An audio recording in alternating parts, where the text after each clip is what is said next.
Amigas y amigos, seguimos en estos cortos que los hemos centrado en este tiempo en el sínodo de la sinodalidad, que justamente va a terminar este domingo en Roma, ¿no? La segunda parte, y entonces quedará pendiente el recoger todo lo que ha ocurrido para entregarlo al Papa, quien sacará un documento después postsinodal de un magisterio papal especial, ¿no? Vimos cómo este sínodo tiene tres centros de referencia según el documento, el instrumento sinodal para la reflexión en la asamblea, ¿no? El primero era el tema de la relación, las relaciones, ¿no? El sínodos, como dice la palabra, es caminar juntos y por tanto caminar intersubjetivamente, ¿ya?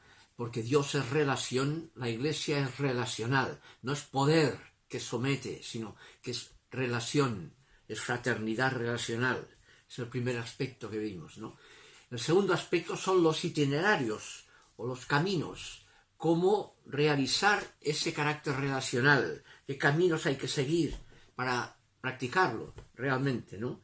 Y ahí vimos cómo se señalaban cuatro aspectos. Primero, la formación integral, el que sea una formación no impuesta, no de un clero formado a su manera que se lo impone al pueblo de Dios, sino que el pueblo de Dios esté formado y que ahí jóvenes, mujeres puedan acceder con una formación, ¿ya? Y no ser simplemente manipulados por falta de formación en todas las comunidades, ¿no?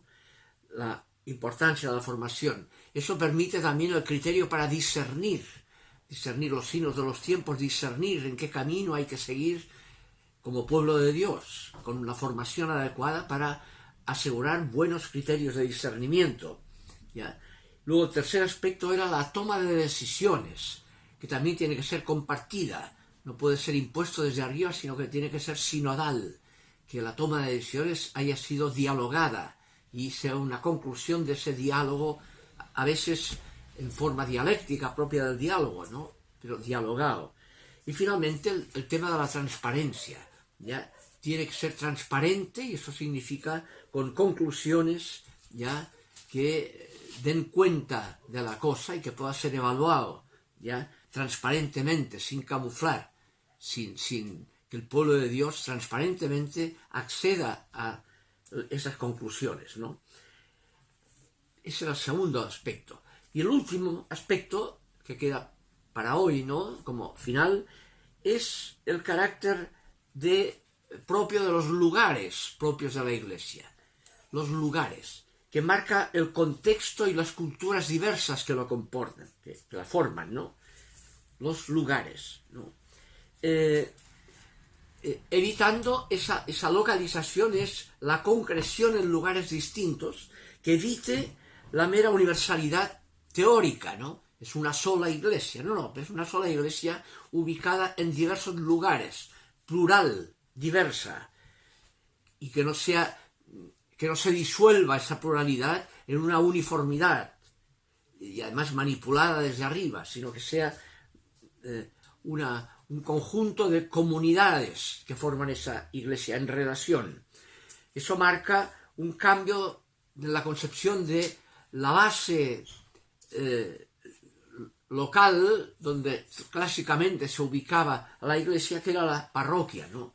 Las parroquias están marcadas ya no por un tema geográfico, ya ha cambiado, como dice el mismo sínodo, el texto número 83, ¿no? Por primera vez en la historia humana, la mayoría de gente vive en sectores urbanos y no rurales, ¿ya? Esos son los sectores urbanos donde se da. Y en ese aparente anonimato plural que hay de todo en el sector urbano.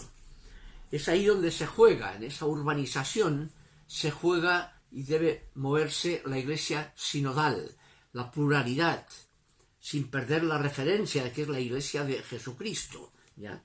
Esa relación que la mueve. Y eso implica una movilidad de ese concepto de parroquia antiguo.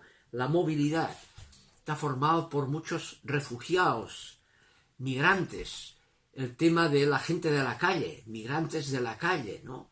Que marca la pobreza, digamos, de tanta gente que no está ubicada en un sector geográfico, sino que migra constantemente y a veces estando en la calle, pobremente, marginados.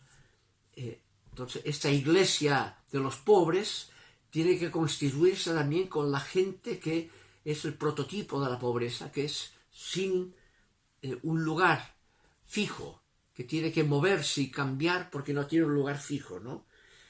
Y finalmente hay el aspecto de la cultura digital, que marca sobre todo a la juventud, ¿no?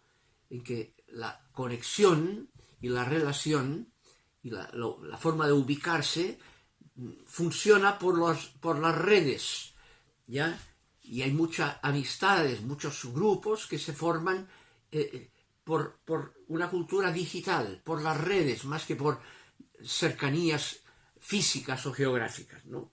Ese tema de lo digital, cómo lo integramos en el concepto de la relación propia de la Iglesia, cómo se integra el fenómeno digital, que va en aumento, sobre todo en la juventud, ¿ya?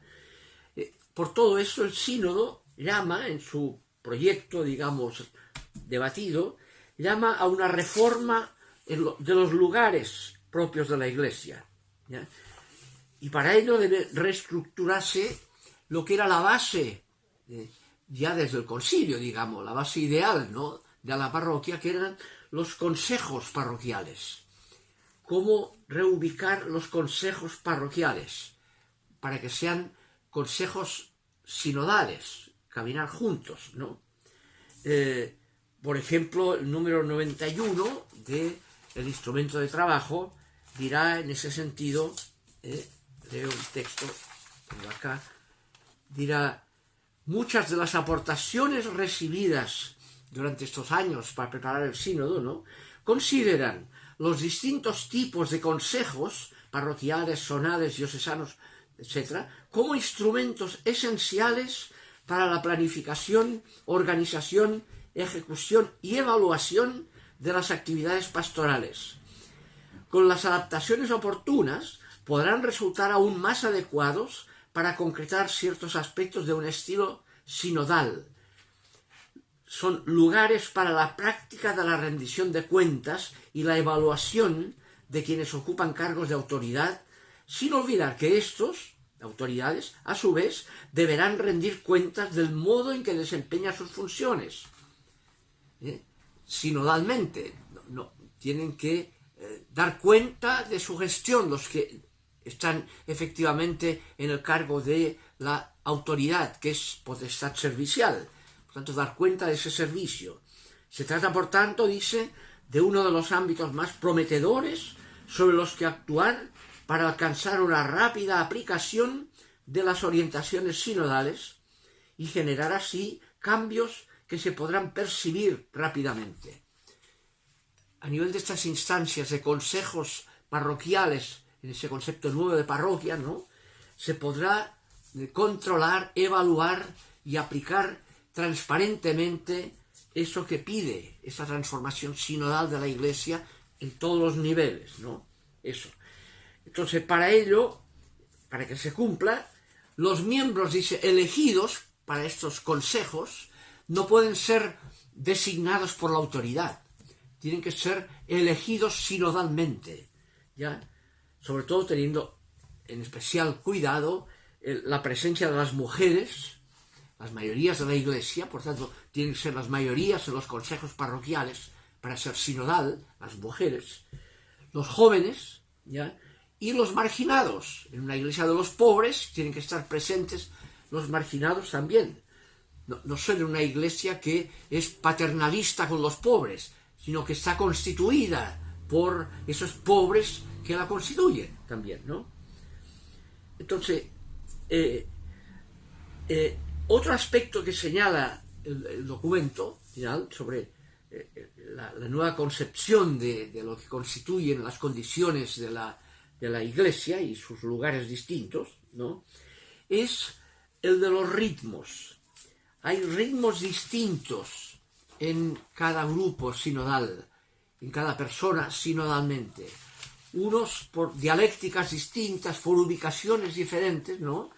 Los ritmos, digamos, de aplicación son también distintos, ¿no? Hay un pluralismo que marca unas velocidades distintas y no hay que excluirse, digamos, de los que van más rápido y los que van más lentos, sino que hay que dialogar mutuamente.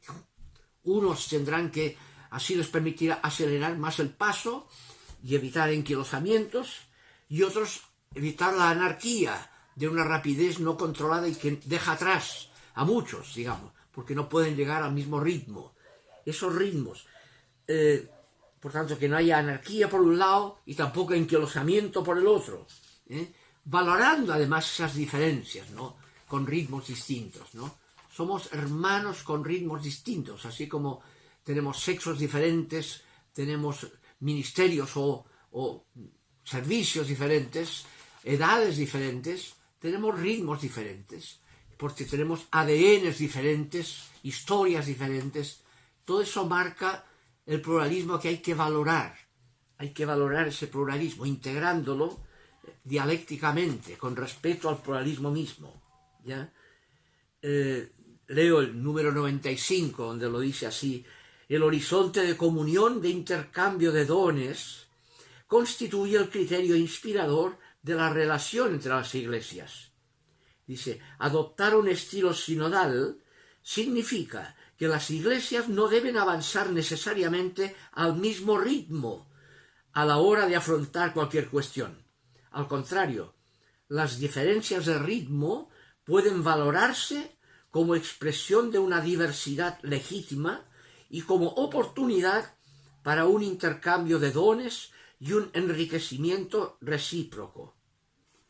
Y este horizonte debe encarnarse, dice, en estructuras y prácticas concretas. ¿Ya? Ese tema, el tema de los ritmos, la valoración del ritmo distinto, ¿no?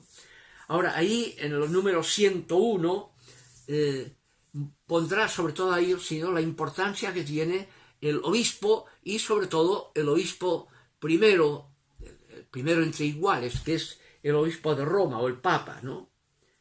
El papado ha de vivir también esa sinodalidad de la Iglesia, garantizando, en su perspectiva, garantizando ese respeto mutuo en los ritmos diferentes, ¿no? Como dice, protege las diferencias legítimas, el papado, y simultáneamente vela para que las divergencias sirvan a la unidad en vez de dañarla, que sirvan a la unidad, la fraternidad real de todos, la única Iglesia de Jesucristo, ¿ya? En vez de dañarla, esa unidad, ¿ya?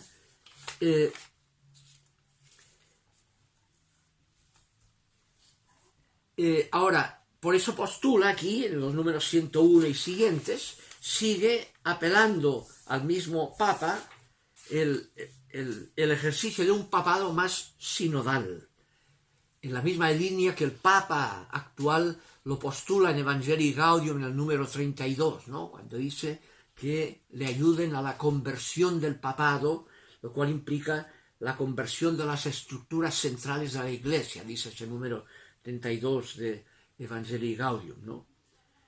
En el número 104, aquí dirá el instrumento de trabajo, la autoridad podría y debería actuar con método sinodal a fin de promulgar una norma que sea fruto de una escucha en el espíritu, de una exigencia de justicia, ¿ya?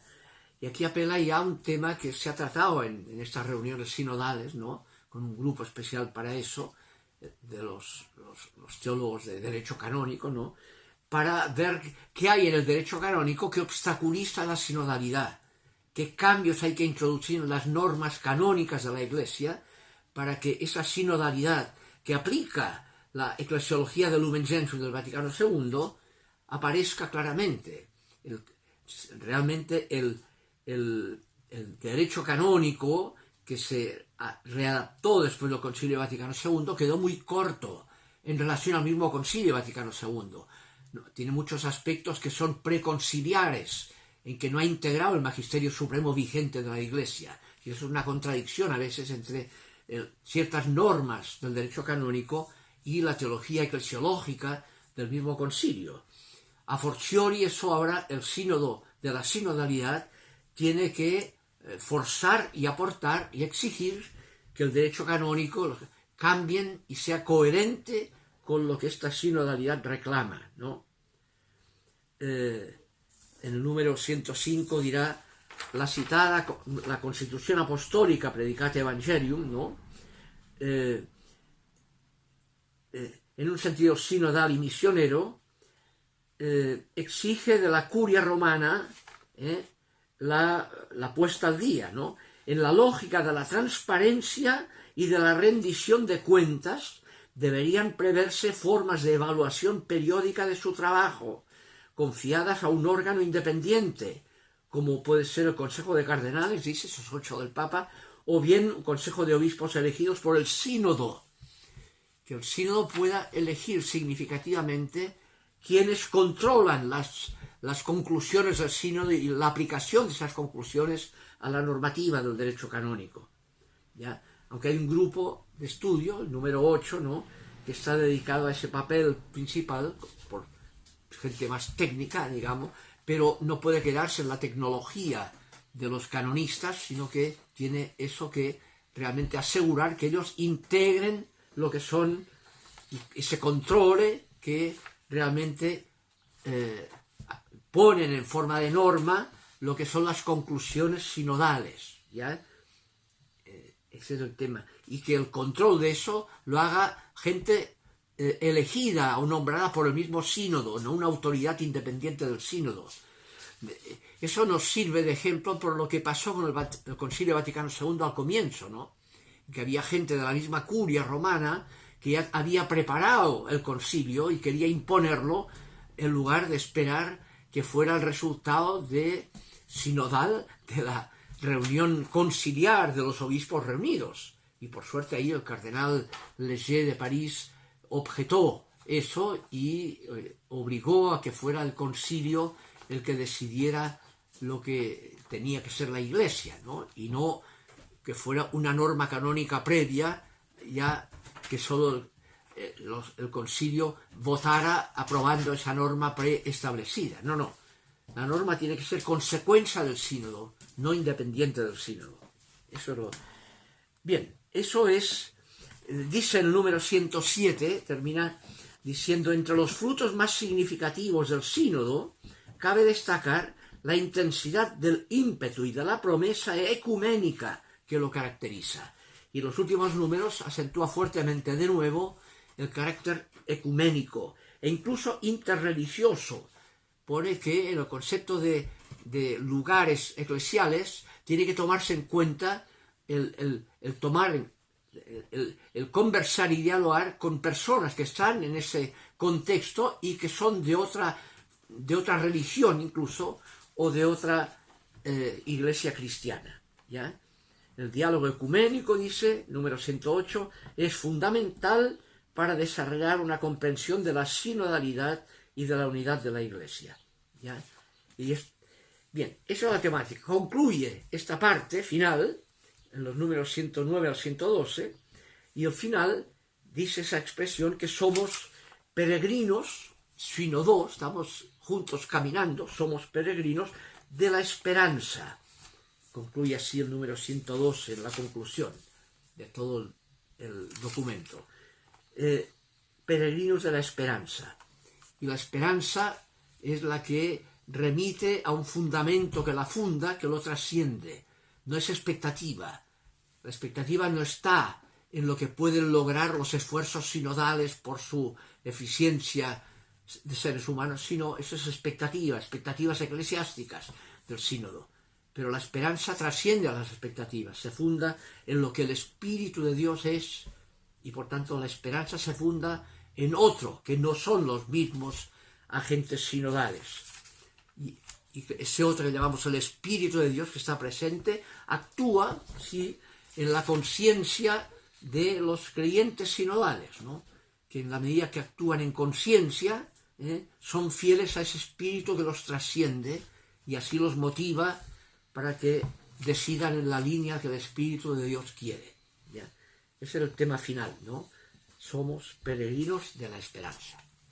Bien, seguiremos el próximo día siendo una visión final de conjunto también, esperando después qué ocurre con todo esto en lo que el Papa sacará como documento magisterial final de lo que se ha aportado en todo este sínodo tan largo, 4 años de trabajo en él, desde el 2021 hasta ahora, que termina este 27 de octubre. Que estén bien, seguiremos y terminaremos en esto el próximo día.